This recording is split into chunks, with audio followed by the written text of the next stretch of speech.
Hello बच्चों, सब बच्चों आज अपन बात करेंगे विविध एक की बात करेंगे बेटा।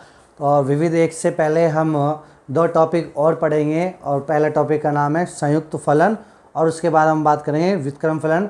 और फिर इन दो टॉपिक से रिलेटेड जो हमारे एग्जाम्पल्स में जो क्वेश्चंस है उन क्वेश्चंस को हम डिस्कस करेंगे। सो लेट स्टार्ट बेटा।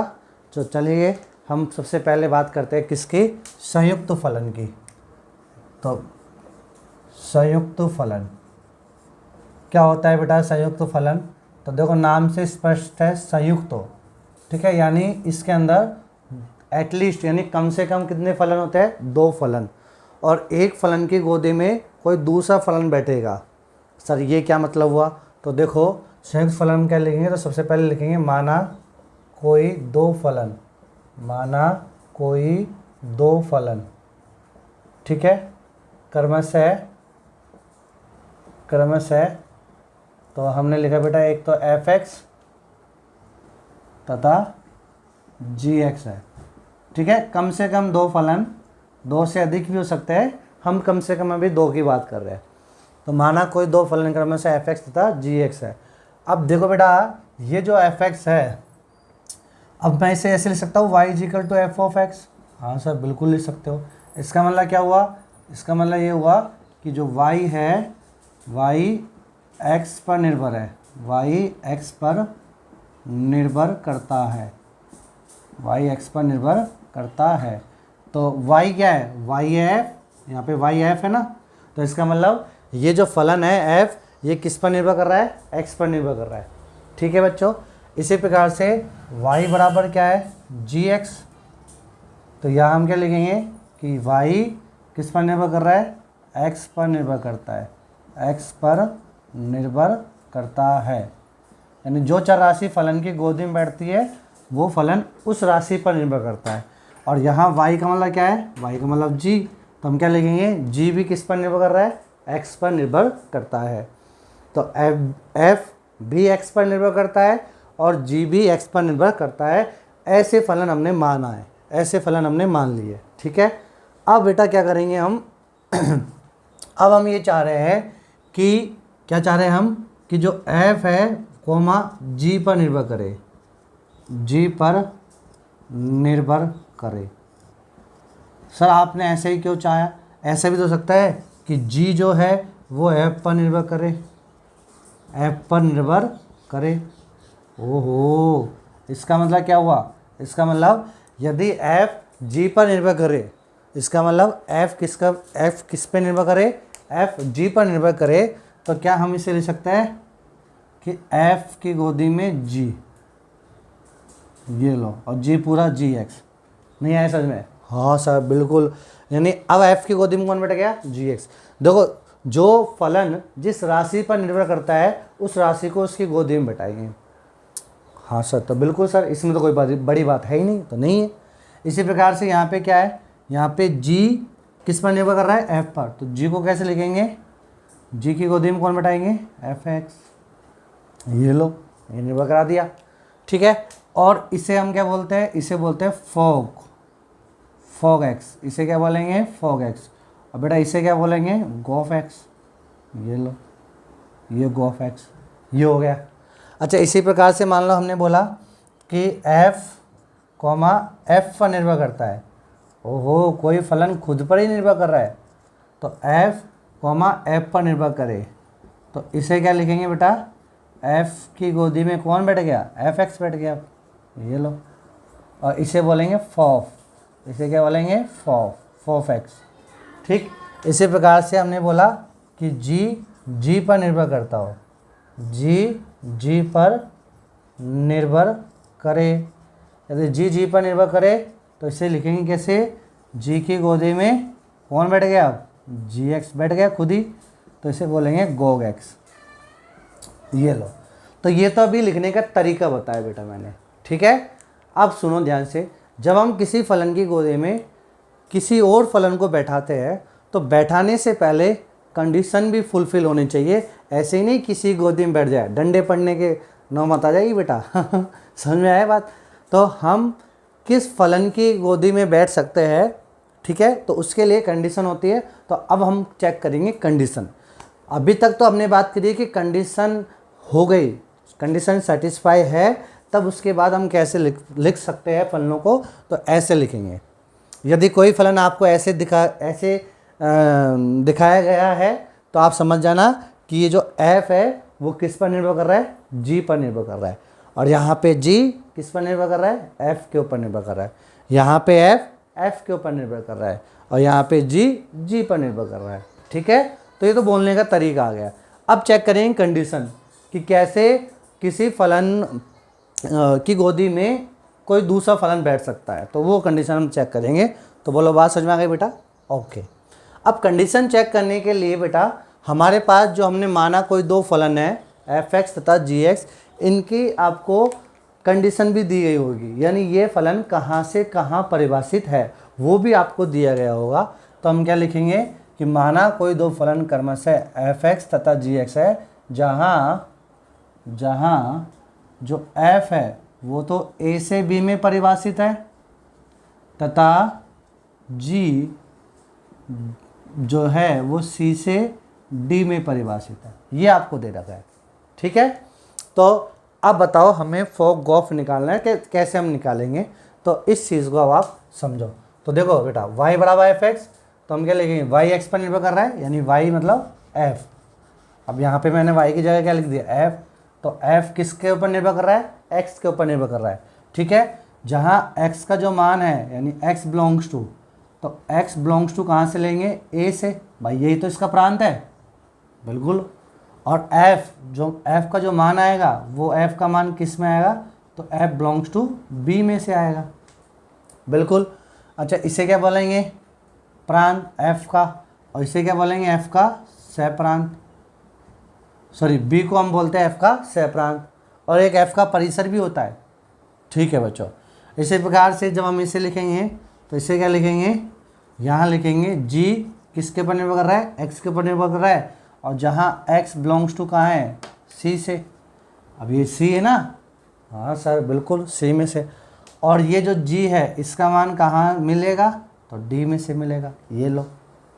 ठीक है प्यारे बच्चों, अब हम क्या बात करेंगे कि f, g पर निर्भर करे, f, g पर निर्भर करे।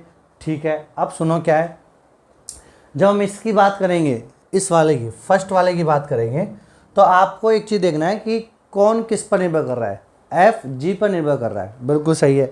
f किस पर निर्भर कर रहा है, g पर। f बोलेगा कि यहाँ पे f क्या कहेगा, f ये कहेगा कि यहाँ पे सुना ध्यान से, कि इस स्थान पे आप वो तमाम राशि को बैठा दो, इस स्थान पे आप वो तमाम राशि को बैठा दो जिस पर मैं निर्भर करता हूँ, प्रारंभिक में मैं जिस पर निर्भर करता हूँ। तो प्रारंभिक f के पास जाओ, ये रहा, और f किस पर निर्भर कर रहा है, x पर, और x का मान कहाँ से, a से, कहाँ से, a से।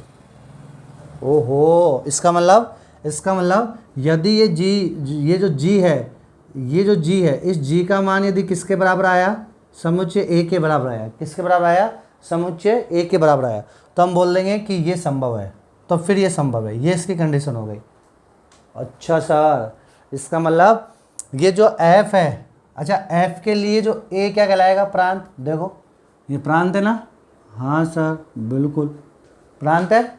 और g का मान क्या आना चाहिए, a में। यदि किसी फलन का मान जिस समुच्चय में आता है, किसी फलन का मान जिस समुच्चय में आता है उसे कहते हैं परिसर। क्या कहेंगे, परिसर। तो यहाँ पे जो g का परिसर वो क्या होना चाहिए, a। g का परिसर क्या होना चाहिए, a। अब आधे से बच्चों समझ में नहीं आया सर, सब बिल्कुल नहीं आ रहा, कुछ भी नहीं आ रहा सर, 1% भी नहीं आ रहा, रत्ती भर भी नहीं आ रहा। थैंक यू सो मच, बहुत बहुत धन्यवाद। फिर से समझते हैं एक बार, फिर से देखो कि f, यहाँ पे देखो f किसके पर निर्भर कर रहा है, x पर निर्भर कर रहा है, और जो x का मान है वो कहाँ से लेना है, a से। और यहाँ पे f किसके पर निर्भर कर रहा है, g पर निर्भर कर रहा है। ठीक है, तो अब क्या कहा गया है, f क्या कहेगा कि यहाँ पे g, h, i, j, k कोई सा भी फलन ले लो, वो सभी फलन का मान यदि समुच्चय a में स्थित है, समुच्चय a में स्थित है, तो मुझे उससे कोई तकलीफ नहीं होगी, आप बैठा सकते हो। अच्छा ये बात है यानी यहाँ पे f किसके ऊपर निर्भर कर रहा है, x पर, और x का मान क्या है, a पे। a से उठा लेना है, समुच्चय a से उठा लेना हम। हाँ, तो यहाँ पे जो अब कौन बैठ गया, g, फलन की गोदी में g बेटा। इस g का मान भी किस में होना चाहिए, इस g का मान समुच्चय a में ही होना चाहिए, पूरा a में होना चाहिए, तब जाके f क्या बैठा लेगा इसको, f कोई मना ही नहीं करेगा।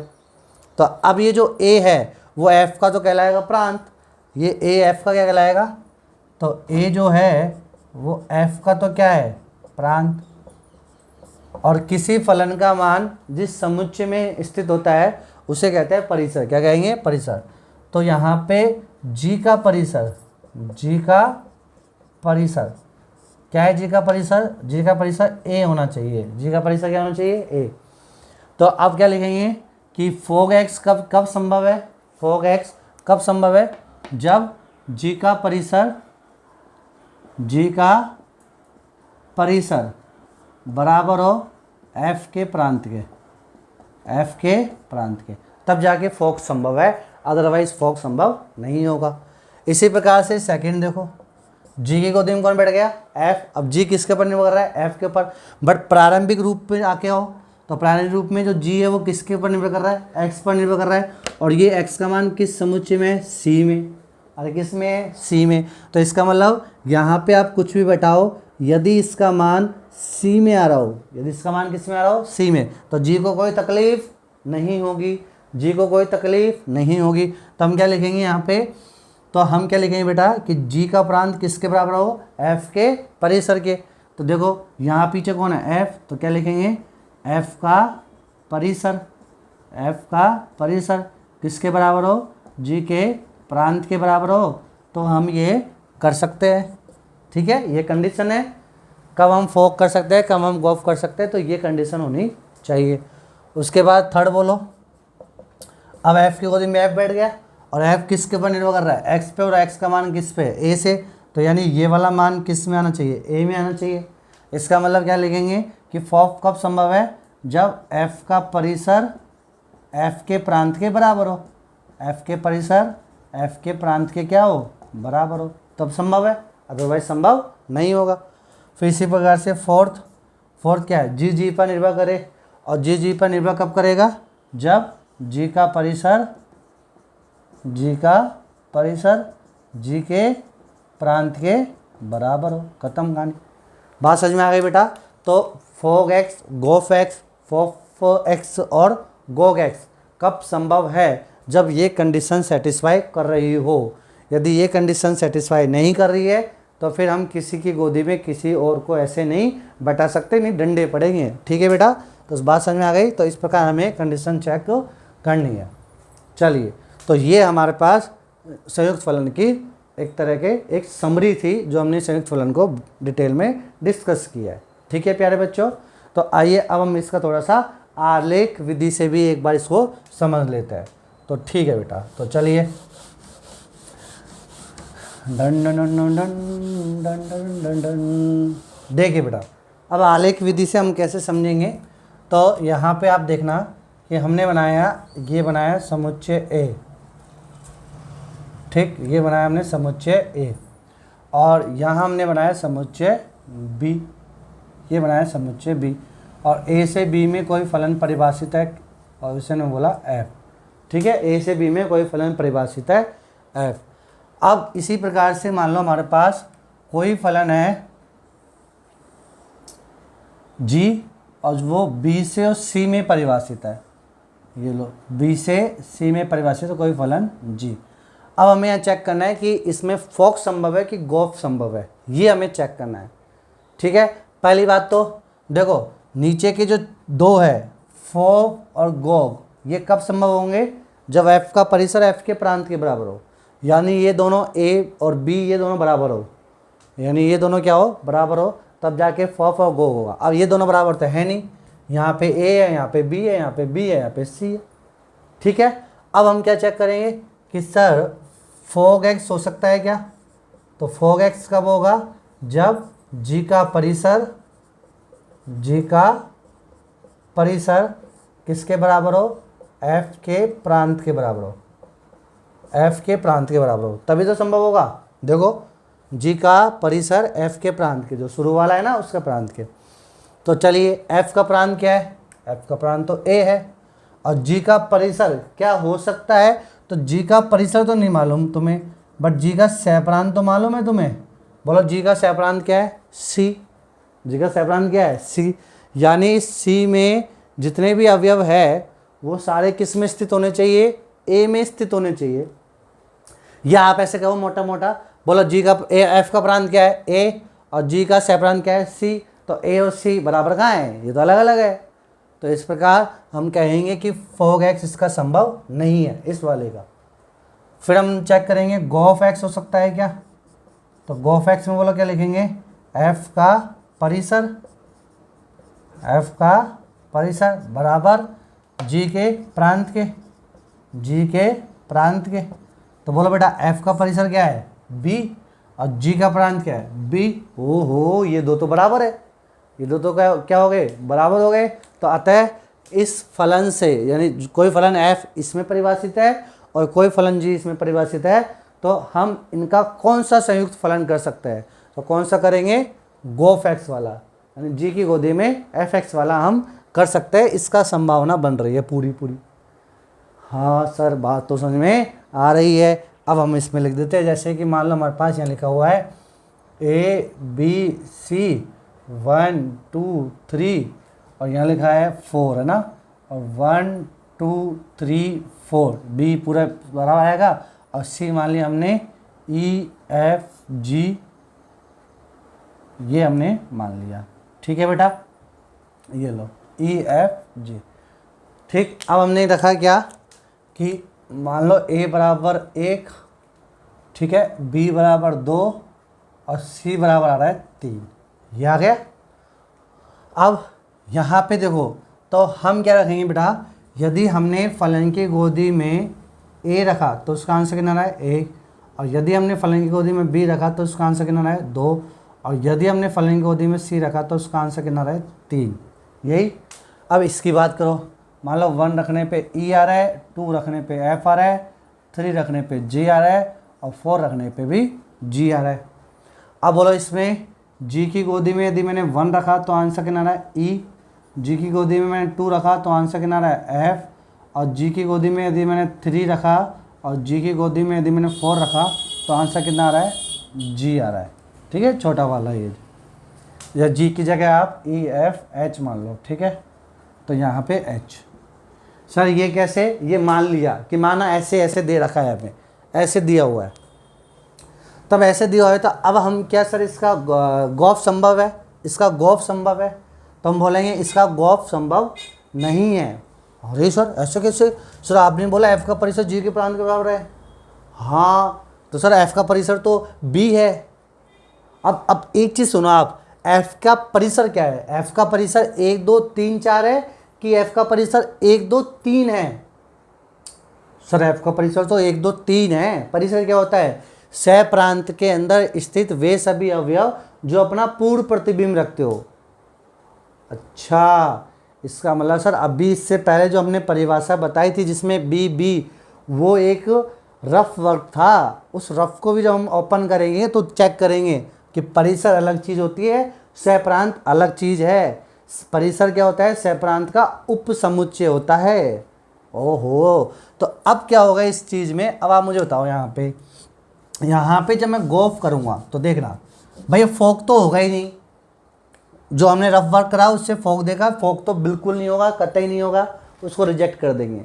बट जो गौफ है, अब इसको चेक करेंगे ना हम कि सर गौफ जो है, गौफ के लिए कंडीशन तो बन रही है कि ऐसा हो सकता है, संभावना है।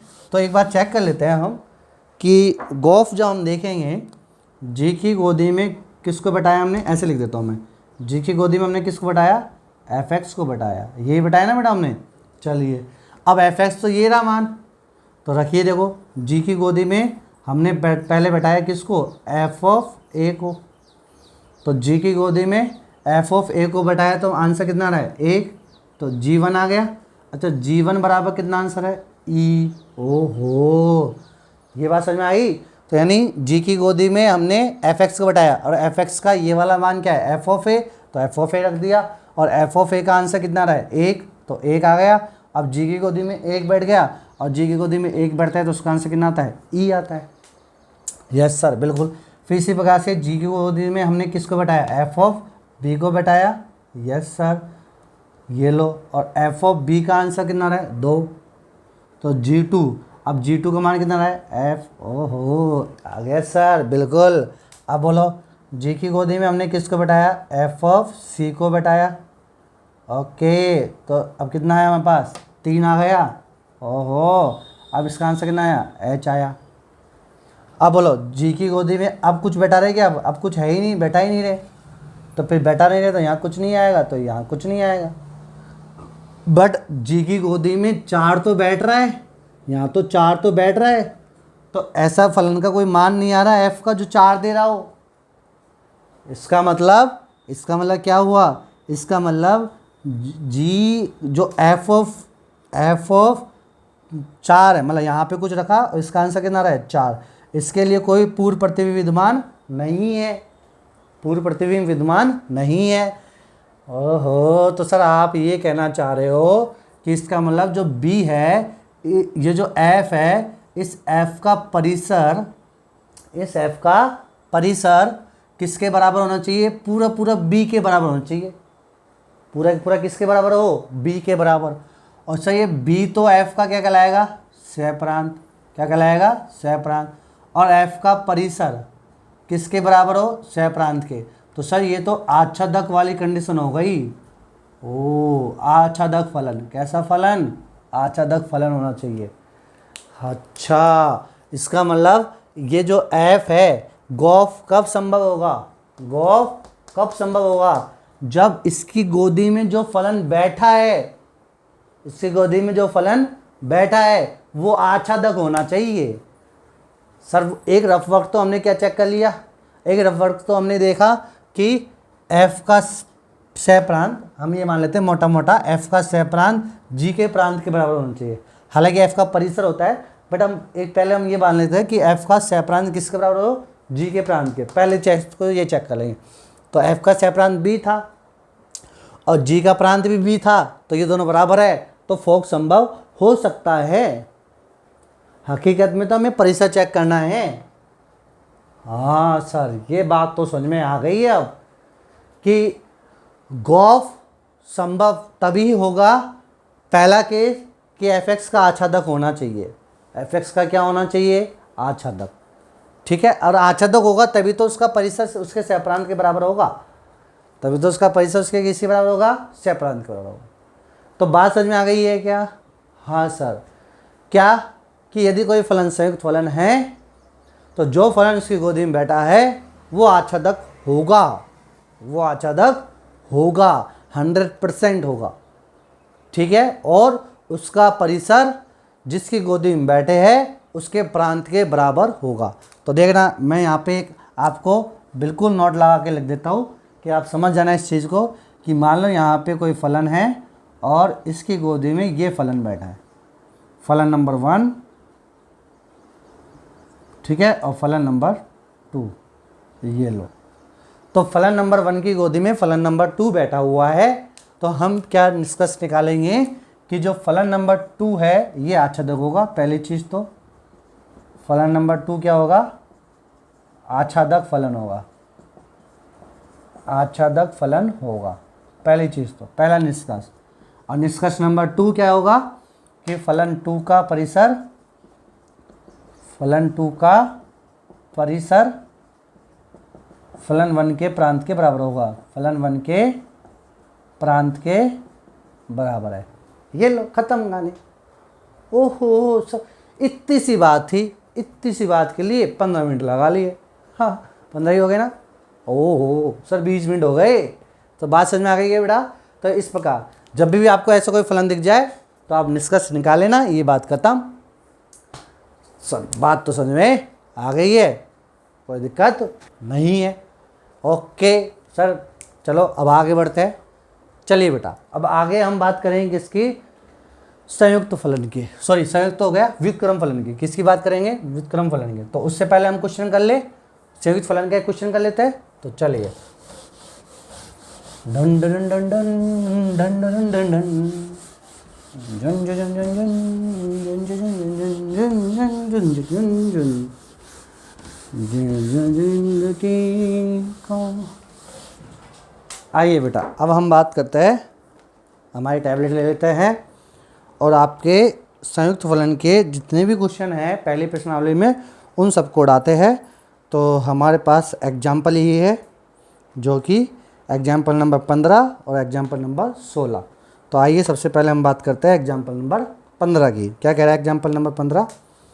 तो देखिए बेटा, उदाहरण नंबर 15 आपसे कह रहा है कि एक फलन और वो इस समुच्चय से इस समुच्चय में परिभाषित है 2 3 4 5 से, और किस में परिभाषित है वो, ये एरो का चिन्ह 3 4 5 9 में परिभाषित है।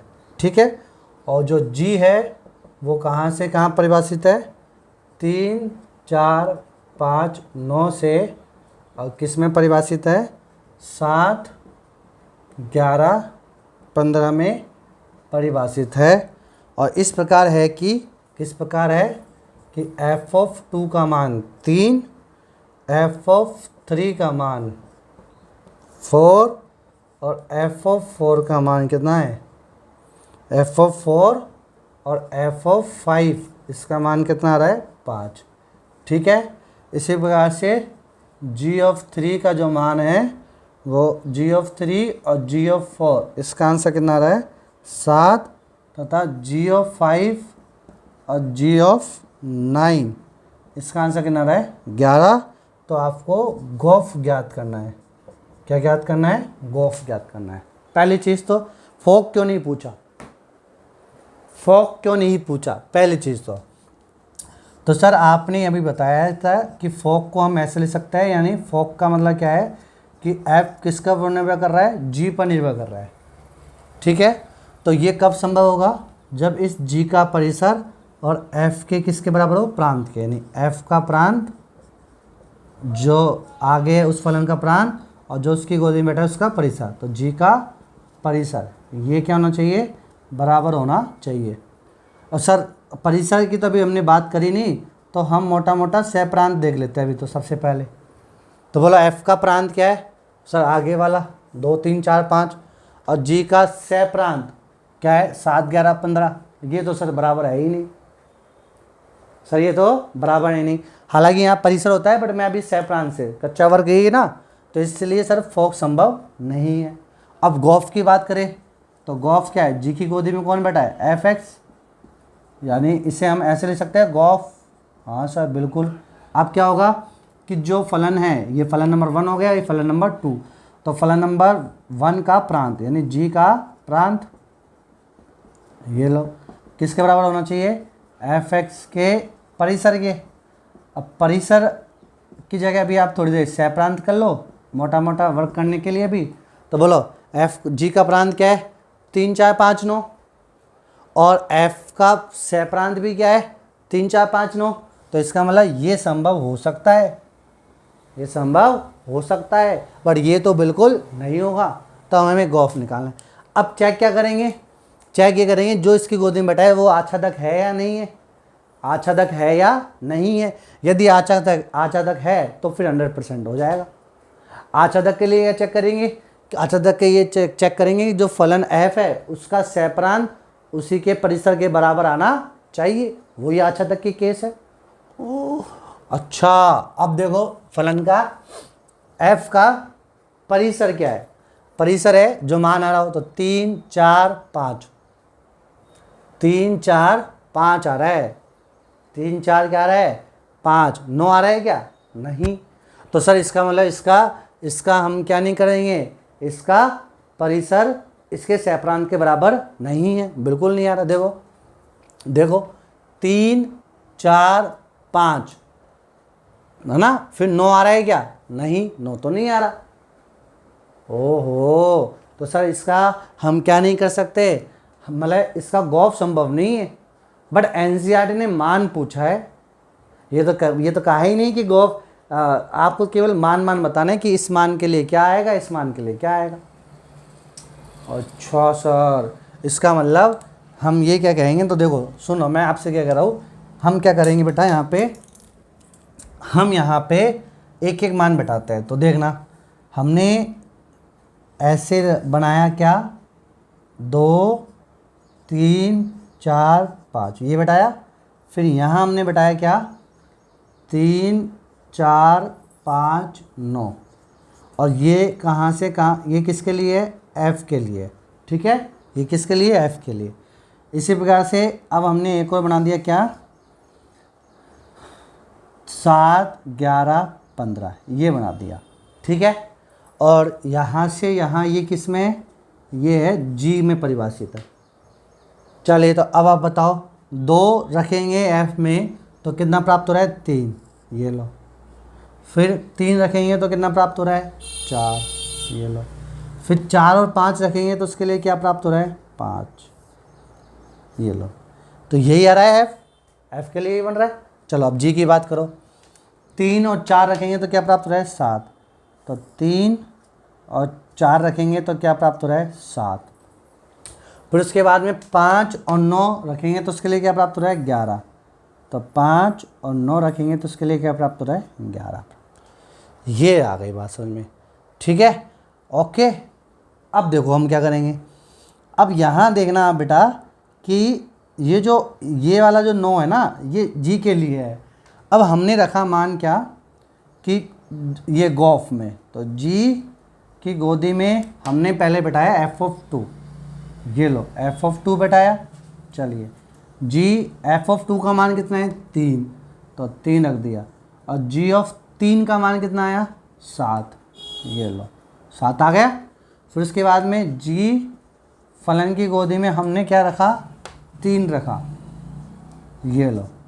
तो g(3) का मान कितना आया, 4, और g(4) का मान कितना है, 7, ये लो। फिर उसके बाद में जी फलन की गोदी में हमने बैठाया क्या, 4 बैठाया। तो जी अब 4 बैठाया तो कितना आया, 5, और g(5) का मान कितना आया, 11, ये आया। फिर हमने जी फलन की गोदी में क्या बैठाया, 5 बैठाया ना, और इसका मान भी कितना आया, 5। तो g(5) का मान भी कितना आया, g(5) का मान आया 11, ठीक है। अब आप मुझे बताओ, ये 11 आ गया, ठीक है, आ गया सर, अच्छी बात है। अब यहाँ हमारे पास 9 तो आया ही नहीं, जबकि जी की गोदी में 9 तो बैठ रहा है। अरे हाँ सर, भाई जी की गोदी में 3 बैठ गया, 4 बैठ गया, 5 बैठ गया, बट 9 तो बैठा ही नहीं। जी की गोदी में 9 तो बैठा ही नहीं, और जबकि जी की गोदी में 9 बैठना चाहिए था।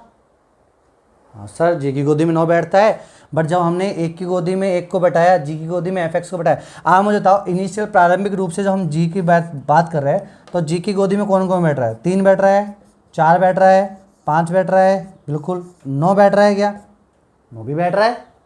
बट जब मैंने जी की गोदी में f को बैठा दिया, तो अब f का मान क्या क्या आ रहा है, f का मान 3 आ रहा है, f का मान 4 आ रहा है, f का मान 5 आ रहा है, 3 आ रहा है, 4 आ रहा है, 5 आ रहा है, पर f का मान 9 तो आया ही नहीं।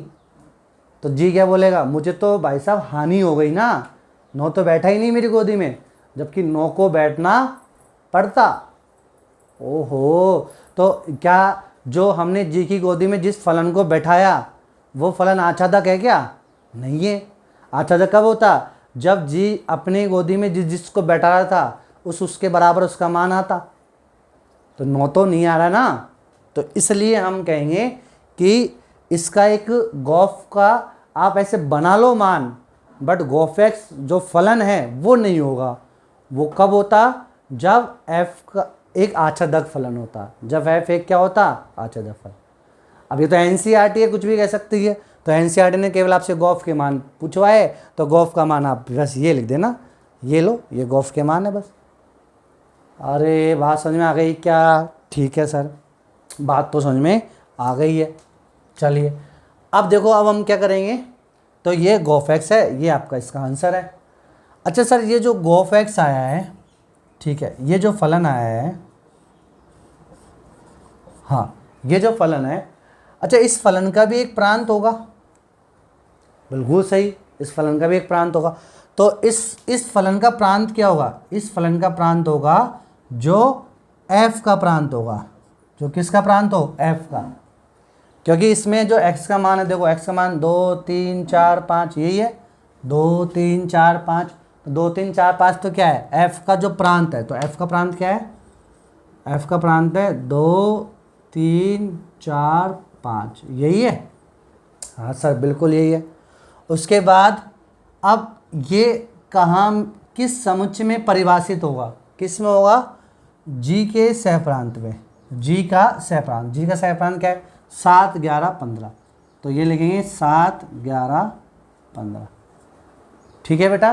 तो 7 11 15, अरे आ गई क्या बात समझ में। तो यहाँ पे जो गोफ एक्स है, तो ये गोफ एक्स किस समुच्चय से और किस समुच्चय में परिभाषित होगा, तो ये होगा 2 3 4 5 से 7 11 15 में ये परिभाषित होगा। ठीक है प्यारे बच्चों, तो ये हमारे पास, बोलो पूरी बात कंप्लीट, जो मैंने समझाया समझ में आ गया आपको, तो ये ठीक है। तो गोफ यानी एफ का वो सब चीज़ें है, एफ का आच्छादक होना चाहिए।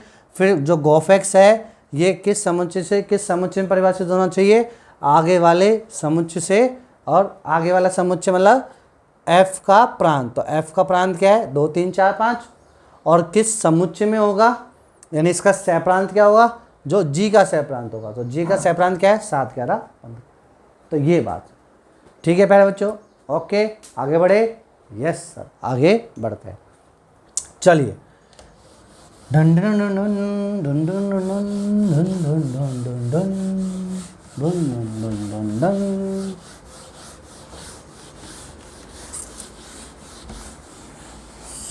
कहानी की डर। चलिए बेटा, अब हम चेक करते हैं क्या, अब मतलब अगला क्वेश्चन देखते हैं, उदाहरण नंबर 16।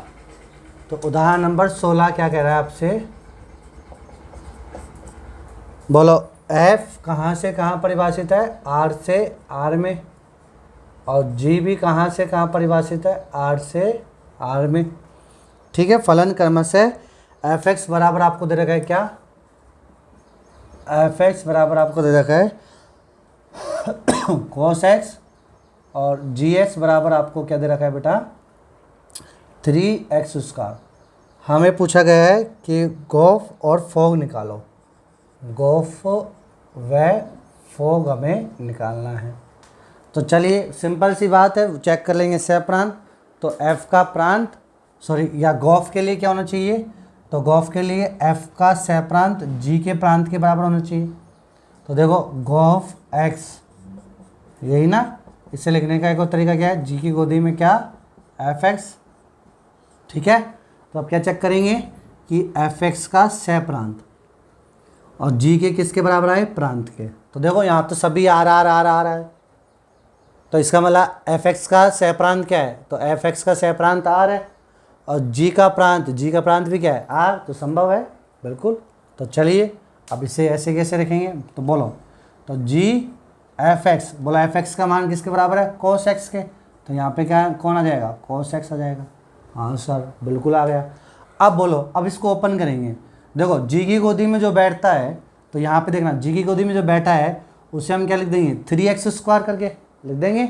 तो अब जी की गोदी में कौन बैठा है cos x, तो इसे क्या लिखेंगे 3 cos x का होल स्क्वायर, यही तो होता है। और ये कितना जाएगा 3 cos स्क्वायर x, तो ये आ गया हमारे पास गोफ x। ठीक है प्यारे बच्चों, अब इसी प्रकार से हमें निकालना है फोग x। तो फोग x बराबर क्या होगा, f की गोदी में कौन बैठ गया, gx बैठ गया। अब gx का सहप्रांत, तो g का सहप्रांत r, और f का प्रांत भी क्या है r, बराबर है। ओके ठीक है, तो f, अब gs बोलो क्या है 3x², तो f की गोदी में कौन बैठ गया 3x²। ठीक है, अब देखो f की गोदी में जो बैठता है उसे हम cos की गोदी में बैठा देंगे, cos x, यहाँ पे x है तो cos x आ गया। इस प्रकार ओपन करेंगे ना f को, तो यहाँ f की गोदी में कौन है 3x², तो क्या लिखेंगे इसे cos की गोदी में 3x², यही तो लिखेंगे। अब आप ये समीकरण नंबर 1 और ये है समीकरण नंबर 2। समीकरण नंबर 1 और 2 से आप क्लियर कह सकते हो कि g o f x not equal to f o g x. हाँ सर, क्योंकि गोफ एक्स तो कितना रहा है 3 कोस स्क्वायर एक्स, और फोग कितना रहा है कोस की गोदी में 3x स्क्वायर, तो ये दोनों बराबर नहीं है, तो सिद्ध हो गया। ठीक है प्यारे बच्चों, तो ये है हमारे पास संयुक्त फलन की बात। अब बढ़ेंगे हम प्रतिलोम फलन की ओर। तो ठीक है, अब हम इसे खत्म कर देते हैं।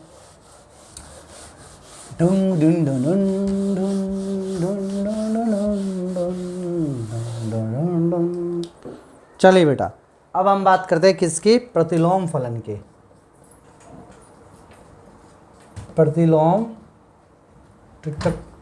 प्रतिलोम फलन, या इसे हम क्या बोलेंगे, व्युत्क्रम फलन। व्युत्क्रम फलन, ठीक है, प्रतिलोम फलन या व्युत्क्रम फलन।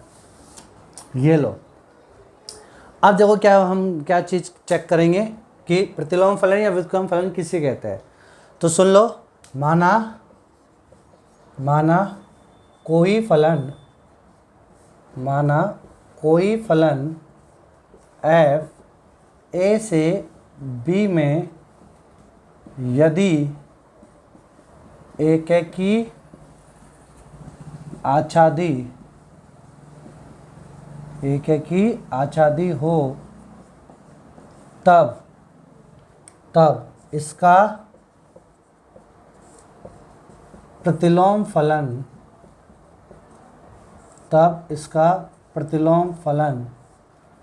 f इनवर्स b से a में परिभाषित होगा।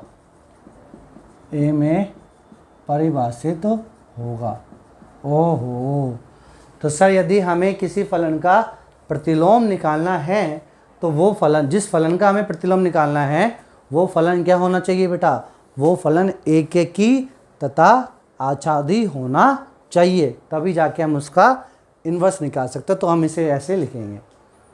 ठीक है, अब देखना, अब क्या हम देख, तो आच्छादक फलन की हमने आपको कंडीशन लिखवाई थी आच्छादक फलन चेक करने का।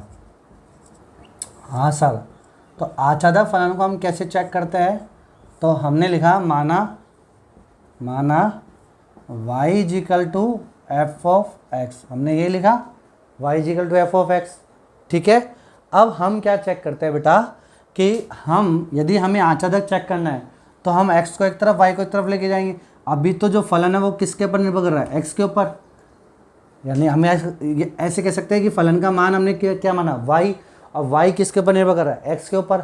बट अब हम उल्टा करेंगे, यानी x को निर्भर कराएंगे किसके ऊपर, y के ऊपर, तो x बराबर कितना लिख देंगे, f इनवर्स y लिख देंगे। ठीक है, तो ये लिखेंगे हम।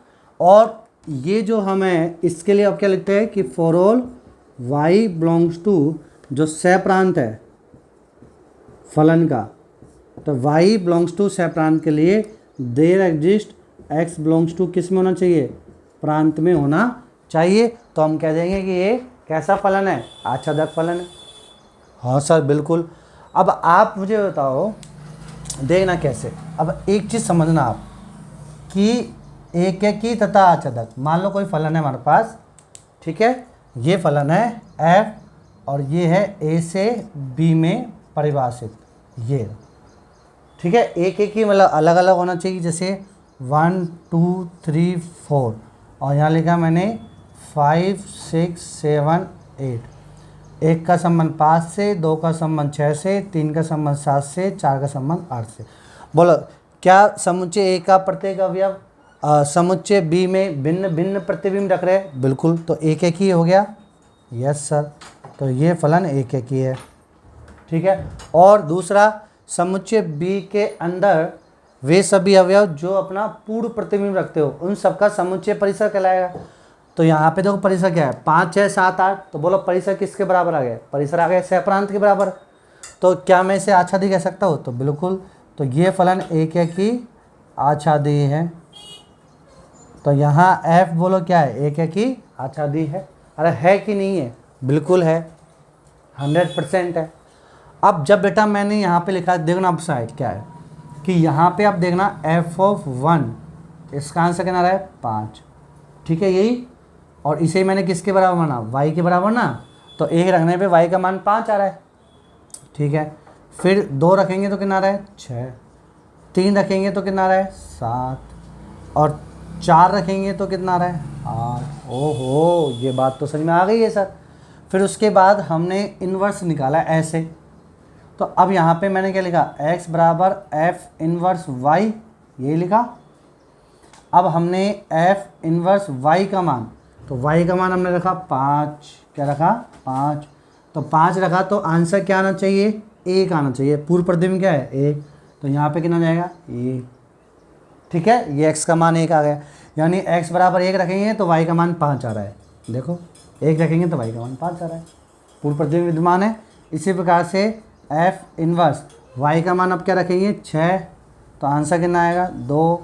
फिर f इन्वर्स y का मान 7 रखेंगे तो पूर्व प्रतिबिंब कितना रहा है 3, और f इन्वर्स 8 रखेंगे तो पूर्व प्रतिबिंब कितना रहा है 4। अरे हाँ सर, अब एक सूत्र बनता आ रहा है, देखो क्या, एक ही और आच्छादक में, मतलब आच्छादक में एक सूत्र और निकल के आ रहा है, क्या क्या, तो देखो सुनो, अब सुनो, क्या सुनो, सुनाओ, ये ओ, अब सुनो कि इसे हमने क्या बोला, y बराबर f(x), हाँ सर, और x बराबर ये है f इन्वर्स y, हाँ सर। तो अब इस x का मान उठा के इसमें रख दो, जब x का मान इसमें उठा के रखोगे तो देखो y बराबर क्या जाएगा f, और x की जगह जाएगा f इन्वर्स y। ओहो सर, बिल्कुल सर। आप देखो सर, ये देखना, क्या ये संयुक्त फलन नहीं है, एक फलन की गोदी में दूसरा फलन बैठ रहा है। हाँ सर, जब एक फलन की गोदी में दूसरा फलन बैठ गया तो मैंने इसे बोला था फलन नंबर 1, और इसे क्या बोला था फलन नंबर 2। अब क्या होता है, कंडीशन क्या है, हम चेक करेंगे कि फलन 2 आच्छादक होगा, फलन 2 क्या होगा आच्छादक होगा, बिल्कुल सही। और दूसरी कंडीशन, फलन 2 का परिसर फलन 1 के प्रांत के बराबर होगा। तो देखो फलन 1 का प्रांत फलन 2 के परिसर के बराबर है, तो देखो फलन 2 यानी f इन्वर्स y, तो f इन्वर्स y का परिसर तो 1 2 3 4 आए ना, और फलन 1 का प्रांत क्या है जो इसी को दे बेटा 1 2 3 4, तो बराबर आ रहा है, हाँ, तो सेटिस्फाई हो रहा है, हाँ। तो जब ऐसा होता है तो अब आप देखना क्या, अब सुनो, अब जब इस प्रकार कोई चीज़ है तो अब आप देखना, यदि मैंने लिखा यहाँ पे साइन और इसकी गोदी में लिखा साइन इनवर्स, और यहाँ लिखा है मैंने x, तो बोलो इसका आंसर कितना आएगा x। अरे हाँ और जी, जिस प्रकार f की गोदी में f इनवर्स और ये y है, तो इसे हमने किसके बराबर लिख दिया y के बराबर, किसके बराबर लिख दिया y के। तो इसी प्रकार से साइन इनवर्स x होगा तो किसके बराबर होगा x के, जो इसकी गोदी में बैठा है वही तो आंसर बाहर निकल के आ जाएगा। सर इसको थोड़ा सा समझाओ सर, ये थोड़ा सा कम समझ में आया है। अब आप देखना भैया, ये नहीं आया तो अब आप इधर देखो, चलो कोई बात नहीं, बोलो f, ये है ना f, ओके, f इनवर्स और y की जगह रखा मैंने 5, तो ये मान रख दिया 5, ये लो।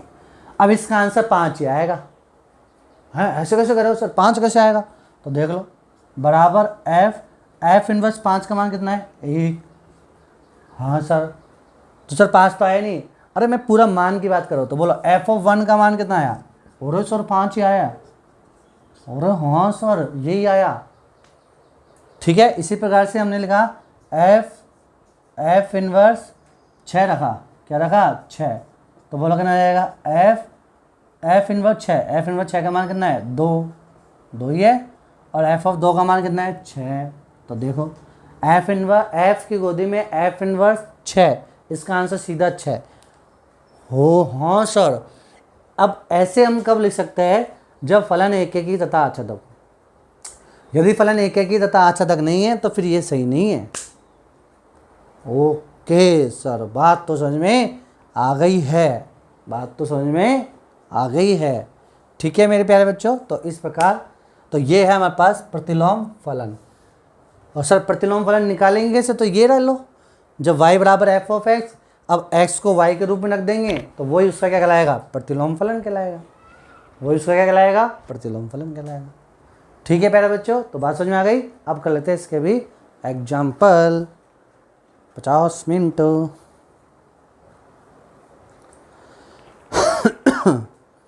तो चलिए बेटा, अब हम बात करते हैं उदाहरण नंबर 17 की। तो उदाहरण नंबर 17 हमसे क्या करा है, तो देखिए, जब तक आप इसका स्क्रीनशॉट ले सकते हो। ले लिया सर, बढ़ो आगे तो लो।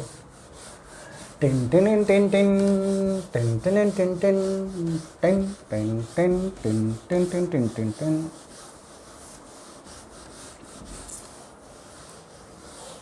चलिए, तो देखिए बेटा, हमारे पास मान लीजिए कि एक फलन f, उदाहरण नंबर 17 हमसे क्या कह रहा है कि मान लीजिए कि एक फलन है f, और वो कहाँ से कहाँ परिभाषित है, n से y में है ना। तो n को तो हम जानते हैं। अच्छा, ये फलन का क्या कहलाएगा, प्रांत। f का ये क्या कहलाएगा, प्रांत। और ये क्या कहलाएगा, f का सहप्रांत। यस सर, बिल्कुल सही। और n तो 1 2 3 4 5 6 7 8 9 10 ये प्राकृत संख्या। और y क्या है, तो y के बारे में आपको दे रखा है कि y यहाँ पे क्या है, y है small y belongs to capital N।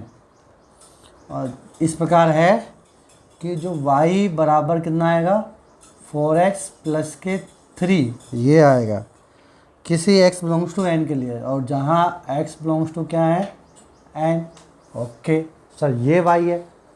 और फलन क्या है, फलन है f(x) बराबर 4x प्लस के 3।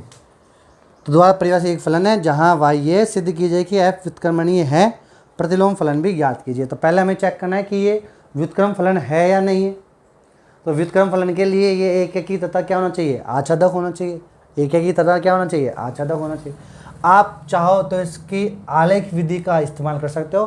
तो आलेख से पहले आपको y तो निकालना पड़ेगा ना, और क्या निकालना पड़ेगा, y। तो y के लिए अब आप देखो, यहाँ पे जो x का मान है, x का मान क्या है, 1 2 3 4 5 6 7 यही है। अरे x बिलोंग्स टू कहाँ से है, प्राकृत संख्या ना, तो प्राकृत संख्या है।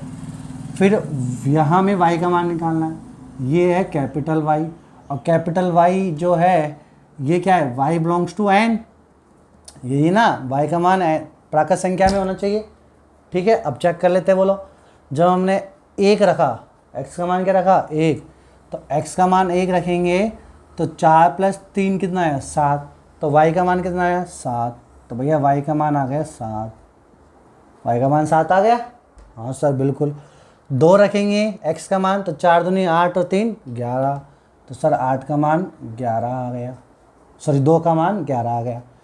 फिर 3 रखेंगे, तो देखो 3, तो 4 3 12 और 3 15। हाँ सर बिल्कुल 15 आ गया सर। ठीक है, यानी अब आप देखो कि 3 पे 15 आ रहा है, तो 4 4 का गैप आ रहा है। हाँ सर। फिर 4 रखेंगे तो 15 और 4 19 आएगा। फिर 5 रखेंगे तो 19 और 4 23 आएगा। फिर 6 रखेंगे तो 23 और 4 27, तो 27 आएगा। देख लो, 6 चौक 24 और 3 27। हाँ सर, ये आ रहा है। तो सर हमारे पास जो y के मान आ रहे हैं, जो y के मान आ रहे हैं, वो y के मान क्या आ रहे हैं, 7 11 15 19 23 27 आ रहे हैं, जो कि एक प्राकृत संख्या होनी चाहिए। तो प्राकृत संख्या है, 7 11 15 19 23 27 प्राकृत संख्या है कि नहीं है। तो ये है हमारे पास y। ठीक है, ये y है, इस प्रकार हमारे पास y है। तो अब आ जाओ हमारे पास फलन की ओर। तो ये तो हमने इस पार्ट को हल किया, अब हम इस पार्ट को हल करते हैं। तो इस पार्ट में बोलो, यहाँ पे क्या है, n प्राकृत संख्या, और इस पार्ट में क्या है, y। और n क्या है, 1 2 3 4 5 6 7 100 ये है।